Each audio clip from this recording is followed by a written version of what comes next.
तालुका कंधार, जिल्हा नांदेड, कुरोळा सर्कल, दिग्रस बुद्रुक येथील रहिवासी श्री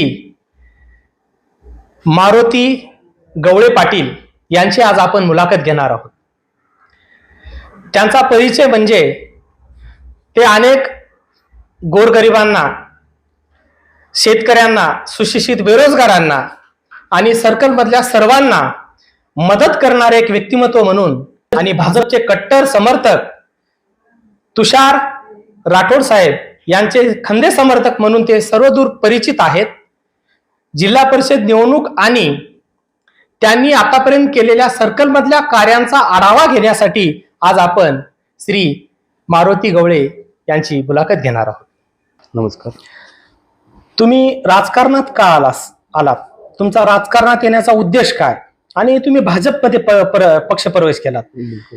मला काय म्हणायचं आहे की इतरही पक्ष होते, तुम्ही इतर पक्षात का आलो नाही आणि तुमचा राजकारणात येण्याचा नेमका उद्देश काय? नक्कीच. मी जेव्हा सुरुवातीला 2013 मध्ये नाशिक सोडून, माझी नोकरी सोडून मी जेव्हा गावात आलो, मग गावात आल्यावर मला असं कळलं की गावातली पूर्ण परिस्थिती पाहता गावात काही विकास झाला नव्हता. गावात बऱ्याचशा गोष्टी आपण गावामध्ये मागे होतो. मग त्यावेळेस असं वाटलं आपल्याला की आपणही राजकारणामध्ये उतरलं पाहिजे. आणि त्यावेळेस काय होतं, मोदी लाट आली होती आणि माझ्यासारखे असंख्य तरुण वर्ग मोदी लाटेमध्ये, मोदी साहेबांच्या नेतृत्वावर विश्वास ठेवून भाजपमध्ये भरपूर लोकांनी प्रवेश केला आणि त्याच लाटेमध्ये मी मोदी साहेबांच्या नेतृत्वावर विश्वास ठेवून भाजपमध्ये यायचे. आणि त्याच वेळेस मी गावात येऊन राजकारणामध्ये आम्ही स्वतःच एक पॅनल तयार केलं. आणि तुम्ही मोदीलाच आकर्षित होऊन आलात का समाजसेवाच करायची होती तुम्हाला? बिलकुल दोन्ही गोष्टी आहेत. एक तर मला गावात आल्यावर समाजसेवेची आवड निर्माण झाली. आपल्याला वाटलं की आपल्या लोकांसाठी आपल्याला काहीतरी करायला पाहिजे आणि वरून नेतृत्वाचा पण आपल्याला एक काय म्हणतात त्याला, आपल्यावर त्याचा प्रभाव पडला आणि त्या नेतृत्वावर प्रभावित होऊन आपण भाजपमध्ये म्हणजे पक्ष प्रवेश केला किंवा आपण भाजपचं काम करायला सुरुवात केली. आणि स्थानिक स्तरावरचं आपलं नेतृत्व आहे तुषार राठोड साहेब, यांचा पण प्रभाव मला खूप प्रभावशाली काम वाटलं, म्हणून त्यांच्या नेतृत्वावर विश्वास ठेवून आपण भाजपमध्ये काम करतो. आताच तुम्ही विद्यमान आमदार डॉक्टर तुषार साहेब यांचा आठवण काढलो का ना, तर तुम्हाला डॉक्टर तुषार साहेब राठोड यांचे खंदे समर्थक म्हणतात. बिलकुल बिलकुल. तर आज तुमचे आणि आदरणीय डॉक्टर साहेब यांचे संबंध कसे आहेत? आता तुमचं नातं काय आहे? डॉक्टर तुषार राठोड साहेब आणि हे मी, आमच्या दोघांचे संबंध अगदी ते मला त्यांच्या लहान भावासारखं वागतात आणि ते प्रत्येक कार्यकर्त्याला, मलाच म्हणून नाही, ते माझ्यासारख्या असंख्य कार्यकर्त्याला त्यांनी स्वतःच्या एका घरच्या सदस्यासारखं प्रेम करतात. ते गेली 10-12 वर्षाचा त्यांचा मी प्रवास पाहतो, त्यांच्यासोबतचा अनुभव पाहतो की त्यांनी कार्यकर्त्याला आपल्या घरच्या व्यक्ती इतकं प्रेम देतात. कुठल्याही अडचणीत, कसल्याही परिस्थितीत त्यांनी कधी फोन करा, तुम्ही एक फोन करा, तुमचं काम होणार म्हणजे होणार नक्की. एवढ्या आपल्या कार्यकर्ता जपणारा नेता आहे. त्यांच्यामुळे आम्ही त्या नेत्यावर आकर्षित होऊन त्या नेत्यासोबत आहोत. आणि खंदे समर्थक म्हणत असाल तर साहजिक आहे, मला त्या गोष्टीचा अभिमान पण आहे. मी खंदे समर्थक आणि तुषार राठोड साहेबांना मानणार आहे, त्यांच्या आदेशाचे पालन करणारा आम्ही कार्यकर्ता आहे, पालन करत आलेला आहे, करत राहील. माझा दुसरा प्रश्न असा आहे की तुमचे समर्थक आहेत, त्यांचे तुम्ही तर आभार मानतात. बिलकुल. परंतु जे तुमचे समर्थकच नाहीत किंवा तुमचे विरोधक आहेत, जे तुमचे चिमटे काढणारे आहेत, तर आता जिल्हा परिषदेची निवडणूक जवळ येत आहे. या गरमागरमीच्या वातावरणात एकमेकांचे चिमटे काढणे सुरू झालेले आहेत. तुमचा काही चिमटा आहे का त्यांना, किंवा त्यांचा तुम्हाला काही प्रेमाचा सल्ला आहे का, गरिबीत इशारा आहे? तुमच्या स्टाईल मध्ये तुम्ही त्यांना काय उत्तर देणार? नाही, विरोधकाला एकच सांगेल, तुम्ही माझा विरोध करा, तुमच्या पद्धतीने तुम्हाला जेवढा झेपेल तेवढाच विरोध करा. कारण का तुमच्या विरोधाला उत्तर द्यायला माझ्याकडे पण काही शब्द कमी नाहीत, मी विरोध द्यायला सक्षम आहे. पण कसं आहे, तुम्ही केलं ते मी करायला म्हणजे मला काही जमणार नाही. पण मी जेव्हा करेल तेव्हा तुम्ही त्या गोष्टीला तयार राहा, मी काही शांत बसणार नाही. पण आता मला ध्येय लागलंय की आपल्या ग्रामीण भागातील लोकांचा विकास करायचा आहे, त्या मुद्द्यावर मी राजकारण करत आहे आणि लोकांचा विकास करणारच. तुम्ही कितीही विरोध करा. मी गावोगावी त्यांचं फिरणं सुरू झालेलं आहे, त्यांची तयारी जोमात सुरू झालेली आहे. याबद्दल काय तुम्हाला गुदगुल्या वाटतात, भीती वाटते का उत्साह वाटतो? अजिबात नाही. माझं घर आहे, समजा माझं घर आहे, माझ्या घरी कितीही लोक आले, विरोधक येऊन गेले, तर काय माझ्या घरच्यावर फरक पडणार आहे का? तसं हे सर्कल माझं घर आहे. हं. माझ्या घरी कितीही लोक विरोधक येऊन जाऊ द्या, प्रत्येक जण घरी प्रत्येक दिवशी चक्कर मारू द्या, फेरी मारू द्या, त्यांना आमिष दाखवू द्या, काही करू द्या, हे जे सर्कल आहे ना ते माझं घर आहे. तर माझे लोक कुठंच मला सोडून जाणार आम्हीच दाखवत आहे याची तुम्हाला चाहूल लागली? बिलकुल. त्यांना दाखवतायत, मला दाखवतायत, कार्यकर्त्यांना, माझ्या सोबतच्या साथीदारांना दाखवतायत, पैशात दाखवतायत, धमकी देतायत, भरपूर गोष्टी करतायत. त्यांच्या पद्धतीने जे काय करायचे ते करत आहेत, पण त्या गोष्टीला आम्ही सक्षम आहोत. बरं, तुम्ही आता भाजपचे कार्यकर्ते आहात. नक्कीच आहे. लोक तुम्हाला म्हणतात की भाजपचे कार्यकर्ता म्हटल्याच्या नंतर मारुती गवळे म्हणजे हिंदुत्ववादी. हिंदुत्व मग हे लोकांचं हिंदुत्ववादी म्हणणं हे अयोग्य आहे का उलट पक्षी तुम्हाला याचं चांगलंच वाटते हिंदुत्व म्हणणं म्हणजे? मुळात भारतीय जनता पार्टी पक्ष हा हिंदुत्ववादी आहेच, त्यात काही दुमत नाही. मी जर नाही म्हटलं तरी आहेच, हिंदुत्ववादी आहे. पण आपल्या देशाचे पंतप्रधान माननीय नरेंद्र मोदी साहेब यांचं तुम्ही ब्रीदवाक्य ऐकलंय का? त्यांचं म्हणणं आहे सबका साथ सबका विकास. तर ते सर्व जाती धर्मांना घेऊन चालणारे नेतृत्व आहे. आज तुम्ही बघितलं का एखादी योजना फक्त हिंदुत्वालाच लागू केलेली आहे? जी योजना हिंदुत्ववादी लोकांना आहे ती बाकी इतर सगळ्या समुदायांच्या लोकांना आहे. त्यामुळं निवळ हिंदुत्ववादी लोकांना घेऊन चालणारं सरकार असंही म्हणता येत नाही, सर्व जाती धर्माच्या लोकांना घेऊन चालणारं सरकार आहे. मग तुम्हाला विरोधक हिंदुत्ववादी म्हटलेलं खरोखरच हे छान वाटते का? हे बघा, याच्यात छान वाटल किंवा नाही वाटल हा काही भाग नाही, पण अभिमानाची गोष्ट आहे ना. काय हरकत आहे हिंदुत्ववादी असायला? काय हरकत नाही. ठीक आहे. आता मला तुम्हाला असं एक विचारायचं आहे की तुमची तरुणामध्ये खूप क्रेज आहे, चांगली क्रेज आहे. तुम्ही असं तरुणांना काय देता की तुमची तरुणामध्ये क्रेज आहे? क्रेज वगैरे काही म्हणता येत नाही, पण तरुणामध्ये मी रमणारा, त्यांच्यासोबत राहणारा, त्यांच्या सुखादुखात नेहमी सहभागी होणारा व्यक्ती असल्यामुळं आणि त्यांच्यासोबत नेहमी त्यांच्यासोबत असल्यामुळं कदाचित त्यांना मी आपलासा वाटत असावा. पण तुम्ही जर म्हणताय तसं क्रेज, ते आता तुम्ही त्याला क्रेज म्हणा काही म्हणा, पण मी तरुणात नेहमी राहतो, त्यांच्या सगळ्या अडचणी ऐकून घेतो आणि लोकांना काय सांगणाऱ्यापेक्षा ऐकून घेणारे लोक आवडतील. मी ऐकून घेतो त्यांच्या गाराने, त्याच्यामुळे कदाचित त्यांना मी आवडत असेल आणि मी त्यांच्या नेहमी मदतीला जाणार आहोत, ते माझ्या मदतीला येतात आणि एकमेकांसोबत राहतो चांगलं, म्हणून कदाचित आता हे झालं तरुणाचं. पण तुमच्या मतदारसंघामध्ये शेतकरी वर्ग आहे, गोरगरीब वर्ग आहे, मजूर वर्ग आहे. बिलकुल. यांचं समर्थन तुम्हाला कितपत आहे? हल्ली या अलीकडल्या 10 वर्षात माझा जो व्यवसाय आहे अर्थमोरचा, तो शेतकऱ्यांशीच निगडीत आहे. आणि मी अलीकडच्या या 10 वर्षामध्ये कमीत कमी आपल्या या एरियामध्ये किंवा पूर्ण सर्कलमध्ये म्हणा किंवा पूर्ण मतदारसंघात आजूबाजूच्या पूर्ण परिसरात कमीत कमी मी 700 ते 800 विहिरी केलेल्या आहेत. 800 विहिरीच्या माध्यमातून मी प्रत्येक शेतकऱ्याशी भेटलेलोच आहे, प्रत्येक शेतकऱ्यांशी माझी चर्चा झालेलीच आहे. प्रत्येक शेतकऱ्यांची मी इतर लोकांपेक्षा कमी दराने कुठलेही काम असू द्या, मी त्यांचे शेती तलावाचे असो, कुठलेही बंधाऱ्याचं कुठलेही बांधाचे असो, कशाचे काम असो, त्यांच्यासोबत मी इतर लोकांच्या पेक्षा कमी पैशामध्ये ना नफा ना तोटा या तत्वावर मी काम केलेलं आहे. शेतकऱ्यांचे मी कधीही हित जपलेलं आहे. शेतकरी मजूरदार असतील, तुमच्याकडे काही शिकायत करत असतील का की ही गोष्ट तुषार साहेबांना सांगा? बिलकुल. अशा काही समस्या नक्कीच सांगते. आमदार साहेबांना सांगा. नक्कीच. काही लोक सांगतात आमचं पावसानं असं नुकसान झालेलं आहे आणि हल्ली यावर्षी आपल्या इकडं भरपूर पाऊस काळ झाला, ओला दुष्काळ झाला, तर लोकांचे, नदीकाठच्या लोकांचे बरेच जमिनी वाहून गेल्या, कोणाचे म्हणजे गाईचे गोठे गेले, म्हणजे भरपूर गोष्टीचं नुकसान झालेलं आहे. त्या गोष्टी आम्ही अधिकाऱ्यांच्या, साहेबांच्या कानावर घालायचं काम केलेलं आहे. लोक आमच्याकडे आले, आम्ही साहेबांकडे गेले, आमच्या परीने होईल तेवढे आम्ही मदत त्यांना केलेलीच आहे. आता लोक एक विश्वासानं आमच्याकडे येतात आणि आम्ही आमच्या नेतृत्वावर विश्वास ठेवून आम्ही त्यांना सांगतो आणि ते आमच्या विश्वासाला तडा जाऊ देत नाहीत, ते आमचं काम करतात. म्हणजे ह्या वेळेची जी जिल्हा परिषद निवडणूक असेल आणि किंवा पंचायत समिती असेल, तर आता ह्या निवडणुका म्हणजे कार्यकर्त्याच्या निवडणुका असतात. नक्कीच. मग ह्या कार्यकर्त्याच्या निवडणुका असतात, तुम्ही कार्यकर्ते म्हणून विधानसभा, लोकसभा निवडणुका असतात, त्यावेळेस तुम्ही तुमच्या नेत्यांना जीवाचं रान करून साथ देता. पण तुमचे नेते कशा पद्धतीने साथ देतात तुमच्या या निवडणुकीमध्ये? आमचे नेते, जर तुम्ही स्थानिक स्तरावर आमच्या नेत्याबद्दल विचारत असाल, आमचे नेत्यांसाठी कुठलीही निवडणूक ही छोटी मोठी कधीच नाही. त्यांनी कधीच विरोधकाला कमी समजत नाहीत आणि त्यांचीच आम्हाला शिकवण आहे. आम्ही आजही सत्तेत असलो काय सत्तेत नसलो काय विरोधकाला कमी समजायचे आम्ही कधीच चूक करत नाही आणि कधी केली नाही आणि पुढेही करणार नाही. आजही आम्ही तेवढ्याच ताकदीने लढतो. जेवढी ताकद आम्ही लोकसभेला वापरली तेवढीच विधानसभेला वापरली, तेवढीच आता स्थानिक स्वराज्य संस्थाच्या निवडणुकीसाठी वापरणार. आणि आमच्या स्थानिक स्तरावरचे जे नेतृत्व आहे आमचं डॉक्टर तुषार राठोड साहेब यांनी ही निवडणूक स्वतः हाती घेतलेली आहे.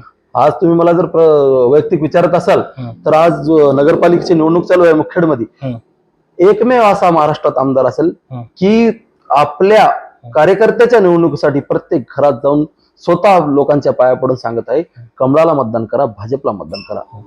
एवढा कार्यकर्त्यांना जपणारा आमचा नेता आहे. म्हणजे साहेब तुम्हाला आत्मविश्वास देतात. नक्कीच नक्कीच नक्कीच. मग साहेबांचं माझ्यावरच आहेच, पण माझ्यासारख्या असंख्य तरुणावर साहेबांचं खूप प्रेम आहे आणि तरुणांचे ते साहेब म्हणजे एक आदर्श व्यक्तिमत्व आहे. मी तुम्हाला एक प्रश्न विचारतो, तरुणांना काय सांगाल? जसं की तुम्ही एक कार्यकर्ता म्हणून सर्वदूर प्रसिद्ध आहात, म्हणून त्या अनुषंगाने मला एक प्रश्न विचारावासा वाटतो की कार्यकर्ता कसा असावा या ऐवजी कार्यकर्ता कसा नसावा हे मला सांगा. कार्यकर्ता कसा नसावा हा चांगला प्रश्न आहे.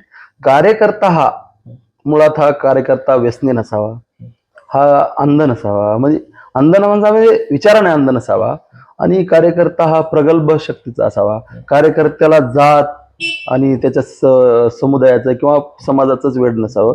कार्यकर्ता हा सर्वसमावेशक असणे आवश्यक आहे आणि कार्यकर्त्याने लोकांच्या अडीअडचणी ऐकून आपल्याला सोडवणं होत असले सोडवायच्या नसेल तर आपल्या नेतृत्वापर्यंत त्या आहेत तसं पोहोचल्या. काही पब्लिकचं कमेंट येत तसा कार्यकर्ता असावा. काही कमेंट पब्लिकचे येत आहे की आपल्या पक्षाचं ठेवायचं झाकून आणि दुसऱ्या पक्षाचं बघायचं वाकून. ते होतंय. हे कार्यकर्त्याची व्याख्या करून टाकलेली आहेत, पण या व्याख्यामध्ये तुमच्यासारखा कार्यकर्ता तिथं बसत नाही अशी पण तुमच्या सर्कलमध्ये चर्चा आहे. हे सर्कलचं कशाची देण आहे हे मी म्हणत नाही. सर्कलचं प्रेम आहे माझ्यावर, सर्कलच्या लोकांचा माझ्यावर विश्वास आहे, गावातल्या लोकांचा माझ्यावर विश्वास आहे. बर, आता तुम्हाला तर माहित आहे बिहारची निवडणुकीचा निकाल लागला. आणि आज काँग्रेसची गल्ली ते दिल्ली जी बिकट अवस्था झालेली आहे त्याबद्दल तुम्हाला कसं मस्त वाटते, छान वाटते का दुःख वाटते? नाही, मस्त वाटतंय, छान वाटतंय तो काही भाग नाही. हा निवडणुकीचा हा विजय आणि पराभवाचा तुम्हाला मस्त कसं काय वाटणार नाही?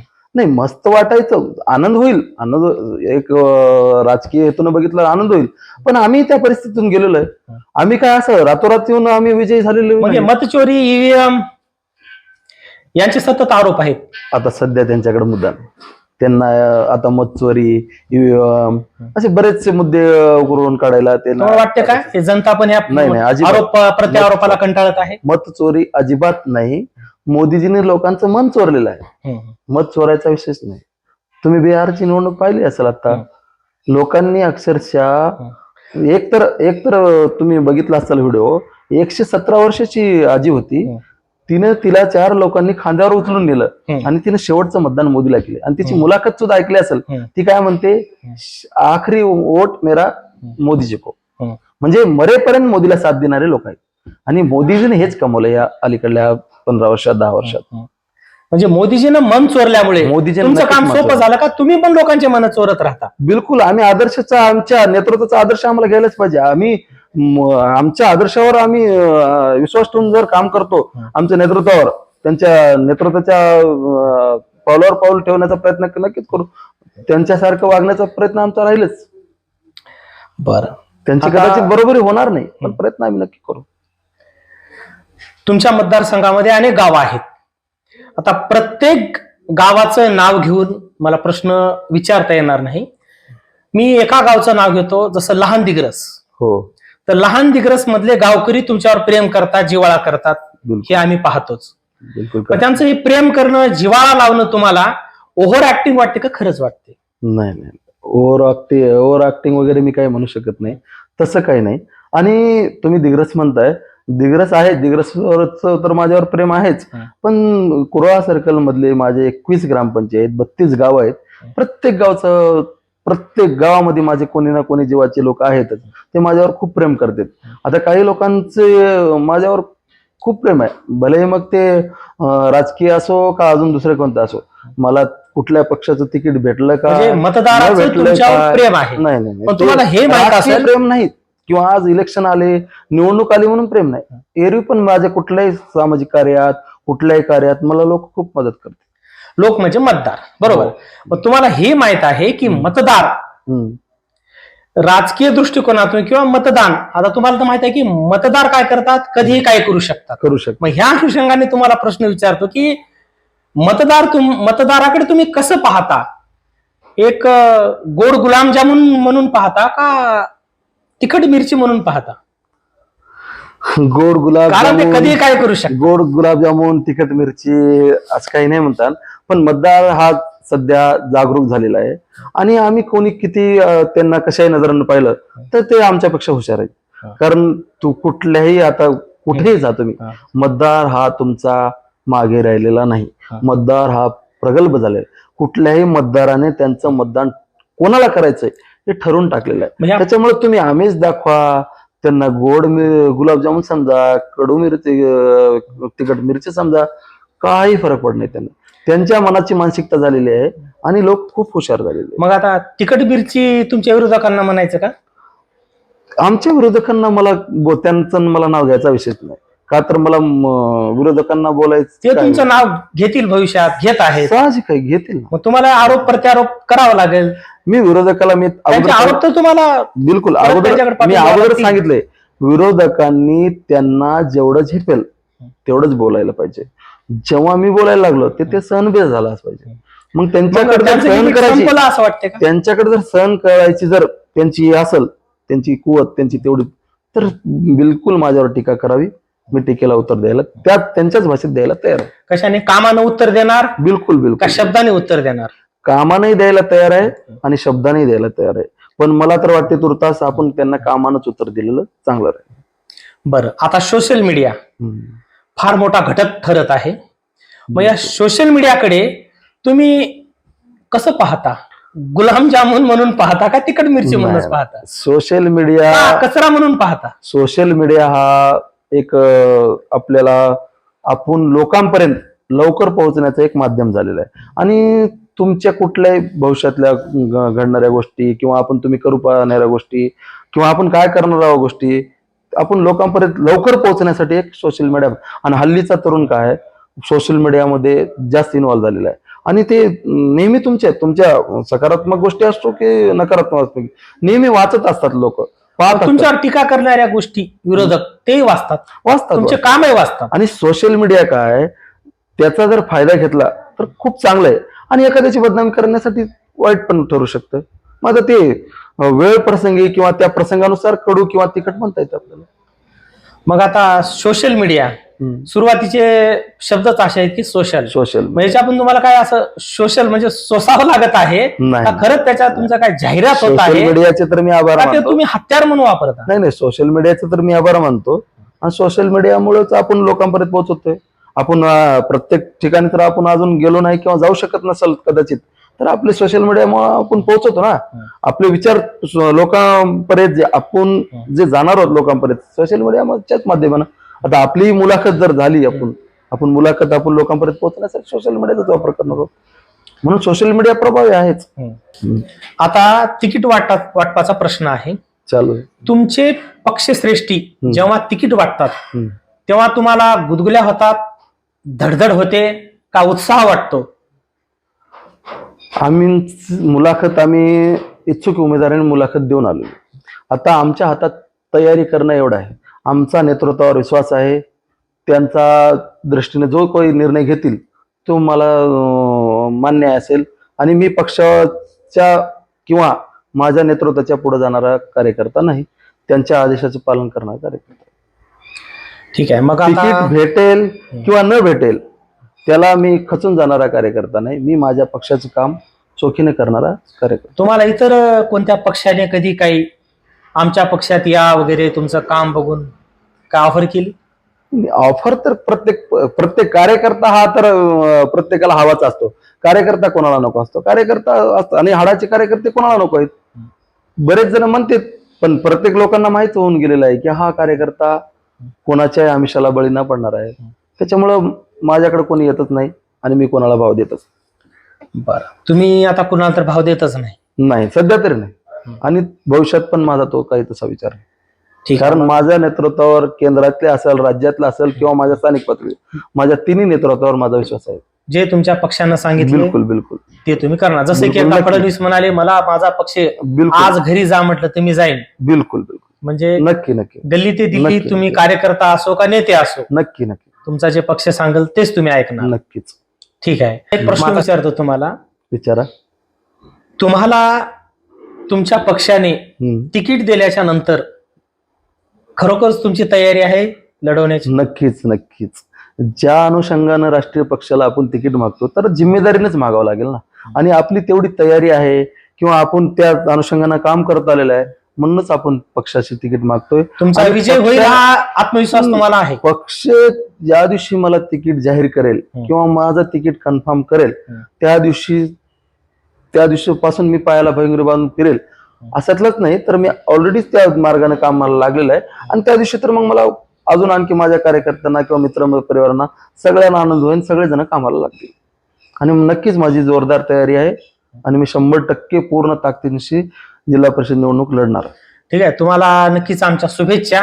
धन्यवाद. आणि परत तुम्हाला मी शेवटचा एक प्रश्न विचारतो की तुमच्या मतदारसंघातील जे तुमचे जिवलग मित्र असतील, तुमच्या परिवारातले असतील, नातेवाईक असतील, या तमाम लोकांचे तुम्ही कसे आभार मानता? आभार तर सगळ्यांचे मानलेच पाहिजेत. आणि कसं आहे माहित आहे का, आभार मानून काही ते त्यांचे उपकार फिटण्यासारखे नाही. माझ्यावर खूप लोकांनी खूप प्रेम केलेलं आहे. त्यांचे आभार काही शब्दात मानता येत नाही.